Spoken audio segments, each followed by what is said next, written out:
जय श्री राधे कृष्णा। आप सभी का दिन शुभ और मंगलमय हो और कान्हा जी की कृपा आप सभी भक्त जनों पर सदा बनी रहे। आज सुनिए श्रीमद् भगवत गीता का महात्म्य 6 और अध्याय 6 का वर्णन। भगवान श्री विष्णु माता लक्ष्मी से बोले, सुमुखी, अब मैं छठे अध्याय का महात्म्य बताता हूँ, जिसे सुनने वाले मनुष्यों के लिए मुक्ति करत लगत हो जाती है। गोदावरी नदी के तट पर प्रतिष्ठानपुर पैठन नामक एक विशाल नगर है, जहाँ मैं पिपलेश के नाम से विख्यात होकर रहता हूँ। उस नगर में जानश्रुति नामक एक राजा रहते थे, जो भूमंडल की प्रजा को अत्यंत प्रिय थे। उनका प्रताप मार्तंड मंडल के प्रचंड तेज के समान जान पड़ता था। प्रतिदिन होने वाले उनके यज्ञ के धुएं से नंदन वन के कल्प वृक्ष इस प्रकार काले पड़ गए थे, मानो राजा की असाधारण दानशीलता देखकर वे लज्जित हो गए हों। उनके यज्ञ में प्राप्त पुरोडाश के रसास्वादन में सदा आसक्त होने के कारण देवता लोग कभी प्रतिष्ठानपुर को छोड़कर बाहर नहीं जाते थे। उनके दान के समय छोड़े हुए जल की धारा प्रताप रूपी तेज और यज्ञ के धूमों से पुष्ट होकर मेघ ठीक समय पर वर्षा करते थे। उस राजा के शासन काल में इर्तियों यानी कि खेती में होने वाले 6 प्रकार के उपद्रवों के लिए कहीं थोड़ा भी स्थान नहीं मिलता था और अच्छी नीतियों का सर्वत्र प्रसार होता था। वे बावली, कुएं और पोखरे खुदवाने के बहाने मानो प्रतिदिन पृथ्वी के भीतर की निधियों का अवलोकन करते थे। एक समय राजा के दान, तप, यज्ञ और प्रजा पालन से संतुष्ट होकर स्वर्ग के देवता उन्हें वर देने के लिए आए। वे कमल नाल के समान उज्जवल हंसों का रूप धारण करके अपनी पांखें हिलाते हुए आकाश मार्ग से चलने लगे। बड़ी उतावली के साथ उड़ते हुए वे सभी हंस परस्पर बातचीत भी करते जाते थे। उनमें से भद्राश्र आदि 2-3 हंस वेग से उड़कर आगे निकल गए। तब पीछे वाले हंसों ने आगे जाने वालों को संबोधित करके कहा, अरे भाई भद्राश, तुम लोग वेग से चलकर आगे क्यों हो गए? यह मार्ग बड़ा दुर्गम है, इसमें हम सबको साथ मिलकर चलना चाहिए। क्या तुम्हें दिखाई नहीं देता, यह सामने ही पुण्य मूर्ति महाराज जानश्रुति का तेज पुंज अत्यंत स्पष्ट रूप से प्रकाशमान हो रहा है। उस तेज से भस्म होने की आशंका है, अतः सावधान होकर चलना चाहिए। पीछे वाले हंसों के ये वचन सुनकर आगे वाले हंस हंस पड़े और उच्च स्वर से उनकी बातों की अवहेलना करते हुए बोले, अरे भाई, क्या इस राजा जानश्रुति का तेज ब्रह्मावादी महात्मा रैक के तेज से भी अधिक तीव्र है?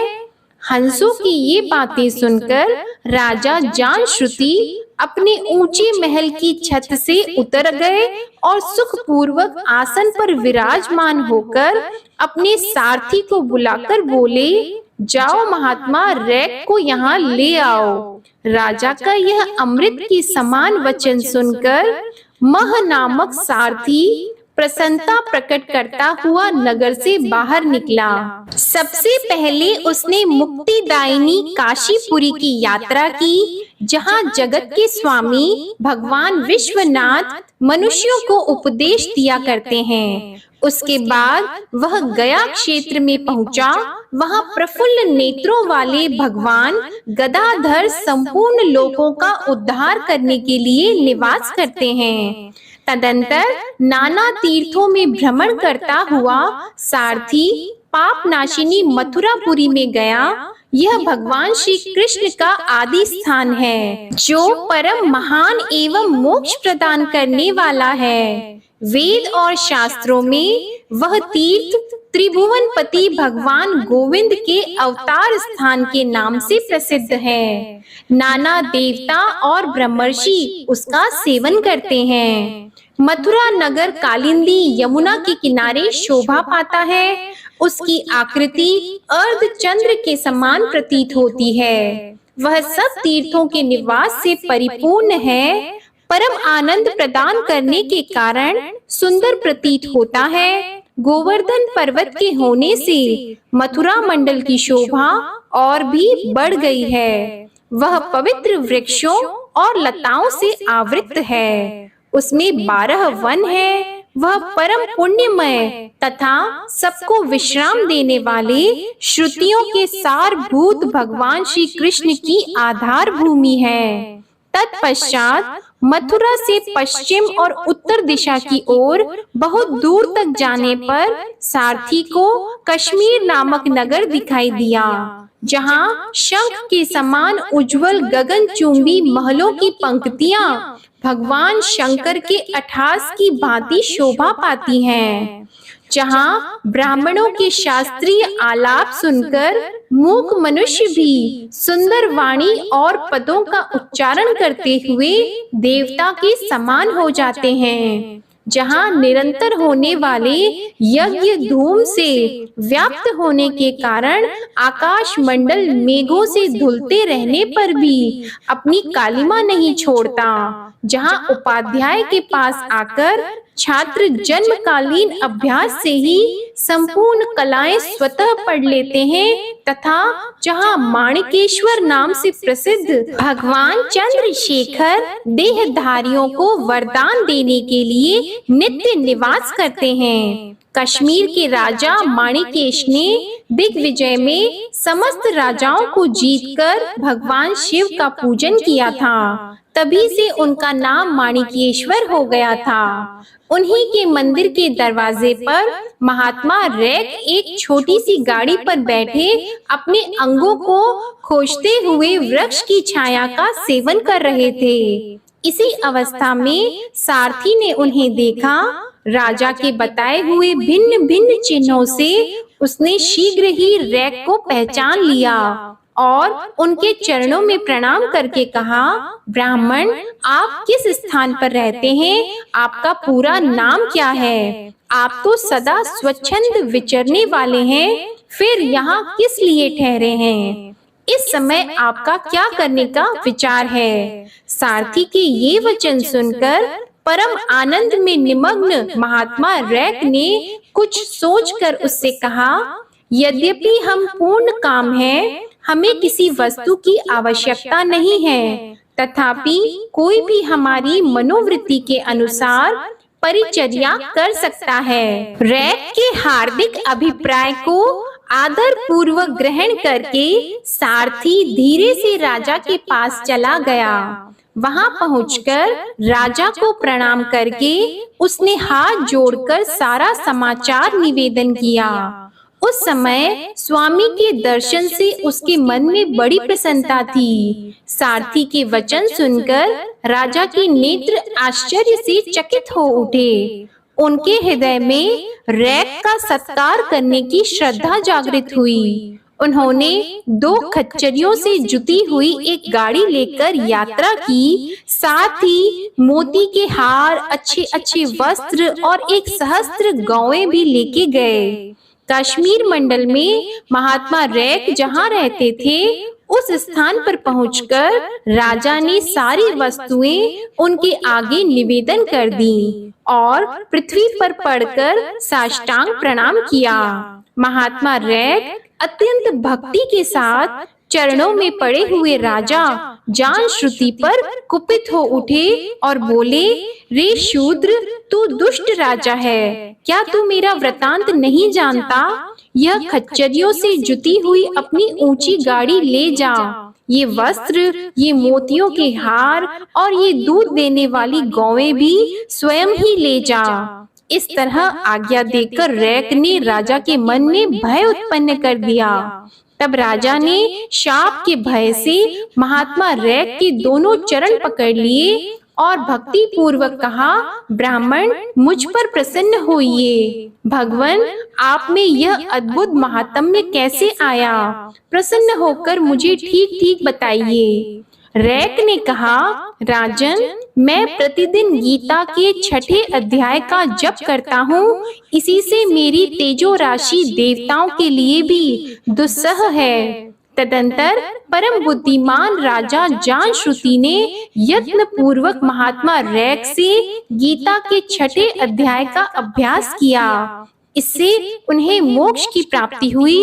इधर रैक भी भगवान माणिकेश्वर के समीप मोक्षदायक गीता के 6ठे अध्याय का जप करते हुए सुख से रहने लगे। हंस का रूप धारण करके वरदान देने के लिए आए हुए देवता भी विस्मित होकर स्व इच्छा अनुसार चले गए। जो मनुष्य सदा इस एक ही अध्याय का जप करता है, वह भी भगवान विष्णु के ही स्वरूप को प्राप्त होता है, इसमें तनिक भी संदेह नहीं है। इस प्रकार भगवान श्री विष्णु ने माता लक्ष्मी को श्रीमद् भगवद गीता सार के महात्म्य 6 का प्रसंग सुनाया।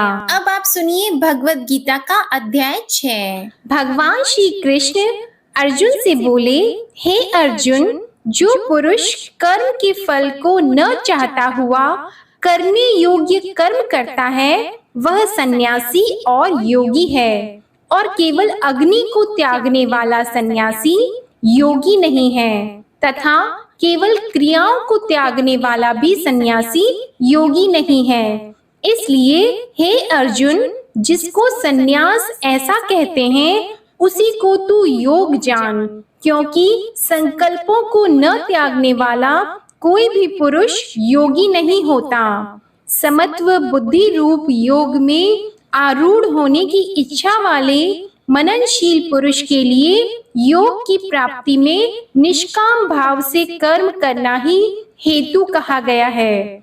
और योग आरूढ़ हो जाने पर उस योग आरूढ़ पुरुष के लिए सर्व संकल्पों का अभाव ही कल्याण में हेतु कहा है। जिस काल में न तो इंद्रियों के भोगों में आसक्त होता है तथा न कर्मों में आसक्त होता है, उस काल में सर्व संकल्पों का त्यागी पुरुष योग आरूढ़ कहा जाता है। यह योग आरूढ़ता कल्याण में हेतु कही गई है।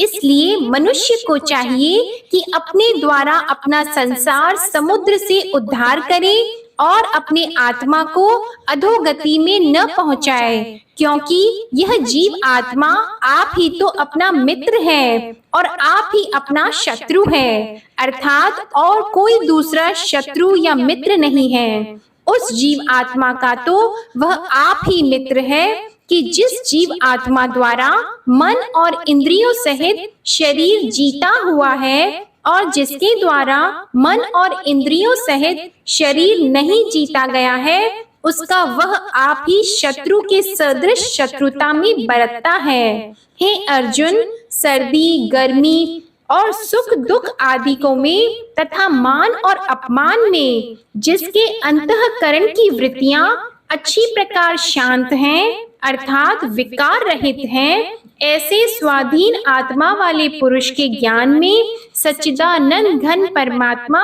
सम्यक प्रकार से स्थित है, अर्थात उसके ज्ञान में परमात्मा के सिवा अन्य कुछ है ही नहीं। ज्ञान विज्ञान से तृप्त है, अंतःकरण जिसका तथा विकार रहित है, स्थिति जिसकी और अच्छी प्रकार जीती हुई है, इंद्रियां जिसकी तथा समान है मिट्टी, पत्थर और सुवर्ण जिसके, वह योगी युक्त अर्थात भगवत की प्राप्ति वाला है, ऐसा कहा जाता है। जो पुरुष सुहृद, मित्र, वैरी, उदासीन, मध्यस्थ, द्वेषी और बंधु गणों में तथा धर्मात्माओं में और पापियों में भी समान भाव वाला है, वह अति श्रेष्ठ है। इसलिए उचित है कि जिसका मन और इंद्रियों सहित शरीर जीता हुआ है, ऐसा वासना रहित और संग्रह रहित योगी अकेला ही एकांत स्थान में स्थित हुआ निरंतर आत्मा को परमेश्वर के ध्यान में लगाए।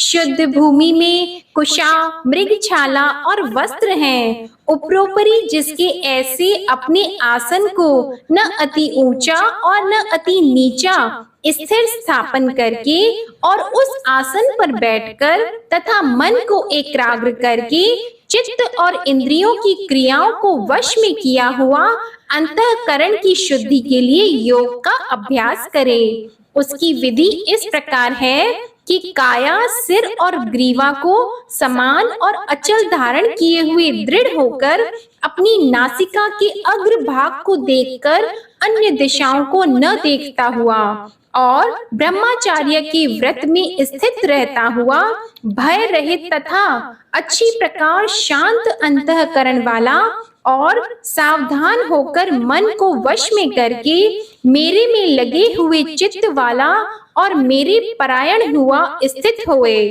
इस प्रकार आत्मा को निरंतर परमेश्वर के स्वरूप में लगाता हुआ स्वाधीन मन वाला योगी मेरे में स्थिति रूप परमानंद प्रकाष्ठा वाली शांति को प्राप्त होता है। परंतु हे अर्जुन, यह योग न तो बहुत खाने वाले के सिद्ध होता है और न बिल्कुल न खाने वाले का तथा न अति शयन करने के स्वभाव वाले का और न अत्यंत जागने वाले का ही सिद्ध होता है। यह दुखों का नाश करने वाला योग तो यथा योग्य आहार और विहार करने वाले का तथा कर्मों में यथा योग्य चेष्टा करने वाले का और यथा योग्य शयन करने तथा जागने वाले का ही सिद्ध होता है। इस प्रकार योग के अभ्यास से अत्यंत वश में किया हुआ चित्त जिस काल में परमात्मा में ही भली प्रकार स्थित हो जाता है, उस काल में संपूर्ण कामनाओं से स्पृहा रहित हुआ पुरुष योग युक्त ऐसा कहा जाता है। जिस प्रकार वायु रहित स्थान में स्थित दीपक चलायमान नहीं होता है, वैसी ही उपमा परमात्मा के ध्यान में लगे हुए योगी के जीते हुए चित्त की कही गई है। हे अर्जुन, जिस अवस्था में योग के अभ्यास से निरुद्ध हुआ चित्त उपराम हो जाता है और जिस अवस्था में परमेश्वर के ध्यान से शुद्ध हुई सूक्ष्म बुद्धि द्वारा परमात्मा को साक्षात करता हुआ सच्चिदानंद घन परमात्मा में ही संतुष्ट होता है तथा इंद्रियों से अतीत केवल शुद्ध हुई सूक्ष्म बुद्धि द्वारा ग्रहण करने योग्य जो अनंत आनंद है, उसको जिस अवस्था में अनुभव करता है और जिस अवस्था में स्थित हुआ यह योगी भगवत स्वरूप से नहीं चलायमान होता है और परमेश्वर की प्राप्ति रूप जिस लाभ को प्राप्त होकर उससे अधिक दूसरा कुछ भी लाभ नहीं मानता है और भगवत प्राप्ति रूप जिस अवस्था में स्थित हुआ योगी बड़े भारी दुख से भी चलायमान नहीं होता है, जो दुख रूप संसार के संयोग से रहित है तथा जिसका नाम योग है, उसको जानना चाहिए। वह योग न उकताए हुए चित्त से अर्थात तत्पर हुए चित्त से निश्चय पूर्वक करना कर्तव्य है। इसलिए मनुष्य को चाहिए कि संकल्प से उत्पन्न होने वाली संपूर्ण कामनाओं को निशेषता से अर्थात वासना और आसक्ति सहित त्याग कर और मन के द्वारा इंद्रियों के समुदाय को सब ओर से ही अच्छी प्रकार वश में करके क्रम क्रम से अभ्यास करता हुआ उपरामता को प्राप्त होए तथा धैर्य युक्त बुद्धि द्वारा मन को परमात्मा में स्थित करके परमात्मा के सिवा और कुछ भी चिंतन न करे। परंतु जिसका मन वश में नहीं हुआ हो, उसको चाहिए कि यह स्थिर न रहने वाला और चंचल मन जिस जिस कारण से सांसारिक पदार्थों में विचरता है, उससे रोककर बारंबार परमात्मा में ही निरोध करे, क्योंकि जिसका मन अच्छी प्रकार शांत है और जो पाप से रहित है और जिसका रजोगुण शांत हो गया है, ऐसे इस सच्चिदानंद घन ब्रह्मा के साथ एक ही भाव हुए योगी को अति उत्तम आनंद प्राप्त होता है। वह पाप रहित योगी इस प्रकार निरंतर आत्मा को परमात्मा में लगाता हुआ सुख पूर्वक पर ब्रह्मा परमात्मा की प्राप्ति रूप अनंत आनंद को अनुभव करता है। हे अर्जुन, सर्वव्यापी अनंत चेतन में एक ही भाव से स्थिति रूप योग से युक्त हुए आत्मा वाला तथा सब में समभाव से देखने वाला योगी आत्मा को संपूर्ण भूतों में बर्फ में जल के सदृश व्यापक देखता है और संपूर्ण भूतों को आत्मा में देखता है, अर्थात जैसे स्वप्न से जगा हुआ पुरुष स्वप्न के संसार को अपने अंतर्गत संकल्प के आधार देखता है, वैसे ही वह पुरुष संपूर्ण भूतों को अपने सर्वव्यापी अनंत चेतन आत्मा के अंतर्गत संकल्प के आधार देखता है। जो पुरुष संपूर्ण भूतों में सबके आत्म रूप मुझ वासुदेव को ही व्यापक देखता है और संपूर्ण भूतों को मुझ वासुदेव के अंतर्गत देखता है, उसके लिए मैं अदृश्य नहीं होता हूँ और वह मेरे लिए अदृश्य नहीं होता है, क्योंकि वह मेरे में एक ही भाव से स्थित है। इस प्रकार जो पुरुष एक ही भाव में स्थित हुआ संपूर्ण भूतों में आत्म रूप से स्थित मुझ सच्चिदानंद घन वासुदेव को भजता है, वह योगी सब प्रकार से बढ़ता हुआ भी मेरे में ही बढ़ता है, क्योंकि उसके अनुभव में मेरे सिवा अन्य कुछ है ही नहीं। हे अर्जुन, जो योगी अपनी सादृश्यता से संपूर्ण भूतों में सम देखता है और सुख अथवा दुख को भी सब में सम देखता है, वह योगी परम श्रेष्ठ माना गया है। इस प्रकार भगवान के वाक्यों को सुनकर अर्जुन बोले, हे मधुसूदन, जो यह ध्यान योग आपने समत्व भाव से कहा है, इसकी मैं मन के चंचल होने से बहुत काल तक ठहरने वाली स्थिति को नहीं देखता हूँ, क्योंकि हे कृष्ण, यह मन बड़ा चंचल और प्रमथन स्वभाव वाला है तथा बड़ा दृढ़ और बलवान है। इसलिए इसका वश में करना मैं वायु की भांति अति दुष्कर मानता हूँ। इस प्रकार अर्जुन के पूछने पर श्री कृष्ण भगवान बोले, हे महाबाहो, निःसंदेह मन चंचल और कठिनता से वश में होने वाला है, परंतु हे कुंती पुत्र अर्जुन, अभ्यास अर्थात स्थिति के लिए बारंबार यत्न करने से और वैराग्य से वश में होता है, इसलिए इसको अवश्य वश में करना चाहिए, क्योंकि मन को वश में न करने वाले पुरुष द्वारा योग दुष्प्राप्य है, अर्थात प्राप्त होना कठिन है, और स्वाधीन मन वाले प्रयत्नशील पुरुष द्वारा साधन करने से प्राप्त होना सहज है, यह मेरा मत है। इस पर अर्जुन बोले, हे कृष्ण, योग से चलायमान हो गया है मन जिसका, ऐसा शिथिल यत्न वाला श्रद्धा युक्त पुरुष योग की सिद्धि को अर्थात भगवत साक्षात्कारता को न प्राप्त होकर किस गति को प्राप्त होता है? हे महाबाहो, क्या वह भगवत प्राप्ति के मार्ग में मोहित हुआ आश्रय रहित पुरुष छिन्न भिन्न बादल की भांति दोनों ओर से अर्थात भगवत प्राप्ति और सांसारिक भोगों से भ्रष्ट हुआ नष्ट तो नहीं हो जाता है? हे कृष्ण, मेरे इस संशय को संपूर्णता से छेदन करने के लिए आप ही योग्य हैं, क्योंकि आपके सिवा दूसरा इस संशय का छेदन करने वाला मिलना संभव नहीं है। इस प्रकार अर्जुन के पूछने पर श्री कृष्ण भगवान बोले, हे पार्थ, उस पुरुष का न तो इस लोक में और न परलोक में ही नाश होता है, क्योंकि हे प्यारे, कोई भी शुभ कर्म करने वाला अर्थात भगवत अर्थ कर्म करने वाला दुर्गति को प्राप्त नहीं होता, किंतु वह योग भ्रष्ट पुरुष पुण्यवानों के लोकों को अर्थात स्वर्ग आदि उत्तम लोकों को प्राप्त होकर उनमें बहुत वर्षों तक वास करके शुद्ध आचरण वाले श्रीमान पुरुषों के घर में जन्म लेता है, अर्थात वैराग्यवान पुरुष उन लोकों में न जाकर ज्ञानवान योगियों के ही कुल में जन्म लेता है। परंतु इस प्रकार का जो यह जन्म है सो संसार में निसंदेह अति दुर्लभ है। वह पुरुष वहाँ उस पहले शरीर में साधन किए हुए बुद्धि के संयोग को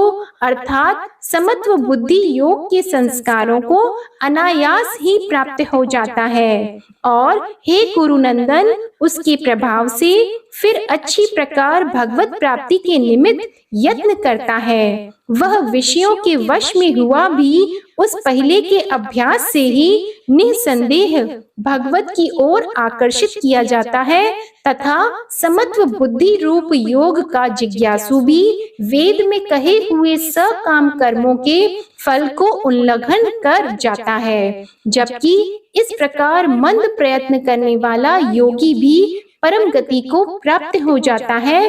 तब क्या कहना है कि अनेक जन्मों से अंतःकरण की शुद्धि रूप सिद्धि को प्राप्त हुआ और अति प्रयत्न से अभ्यास करने वाला योगी संपूर्ण पापों से अच्छी प्रकार शुद्ध होकर उस साधन के प्रभाव से परम गति को प्राप्त होता है अर्थात परमात्मा को प्राप्त होता है। क्योंकि योगी तपस्वियों से श्रेष्ठ है और शास्त्र के ज्ञान वालों से भी श्रेष्ठ माना गया है तथा सकाम कर्म करने वालों से भी योगी श्रेष्ठ है। इसलिए हे अर्जुन तू योगी हो। हे प्यारे संपूर्ण योगियों में भी जो श्रद्धावान योगी मेरे में लगे हुए अंतर आत्मा से मेरे को निरंतर भजता है वह योगी मुझे परम श्रेष्ठ मान्य है। जय श्री कृष्णा। आज का अध्याय समाप्त हुआ। इसके आगे का वृतांत आप अगले अध्याय में सुनिएगा।